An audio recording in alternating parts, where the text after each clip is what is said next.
Kimuza magicheni okay? Maber. Ayueyo kama tin ma anene kikalo ko nge diere nyako mutegno ni tikala kala kamano. Watu na mozi. Yap mano ber kabisa. Okipanga koro. Kawuono to cham lunch. Wach lunch miwacho no to ber lakini osani to kadwa na cham lunch. Yine manyalo mana chami matin. Kok nyakelo problem. Igere seche sari weche ngej mara koro kok nyakelo problem. No kamikelo no. Nitaka pini. Papa ni dwani mondo de lock ni oi. By the way, I don't know local be. Bine. Don't oil ever done a lot. Fue nyanare. Ine duka rini nyaka nyocha nyewe. Ngina nyewe 2016. Nyaka kawuono. Pare ni gini poko lock ni oi. Tunyo kakole. Ose lock ni oi didi. Didi okende. Dogino ka indicate mano to bor kendo donjo elte. Ngiane. Ngiri keche moko mag check. Batan mana ni dogino ka sawa. But do judi very oil okay lo. Koro sani to koro nyaka loke. Okay. Nyakaloke to indicators magibeti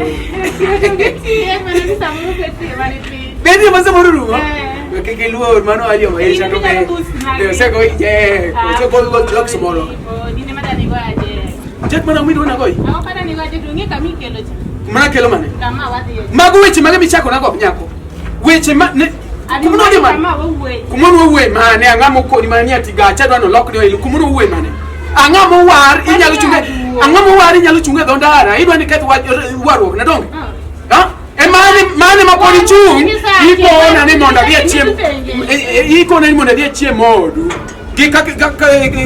gini miwacho angamo war ano war SDA 1960 manyeo gari iwinjo 1960 kako ka nyoga ni war SDA adio wara manorema madie full gospel kasi chunga ni ati an midwa na go jek ni kaka ni weche wa moko machonka mana ngomi kelo no paro ni yeni nyalo paro na ndalo manane richo manalal kanya sai poko maka modi na we paro na mabor sana si God forbid na ya nyima maje chini dwa tema ya mbele na oko magi amoge ndigi moko manya chwanye kata no ke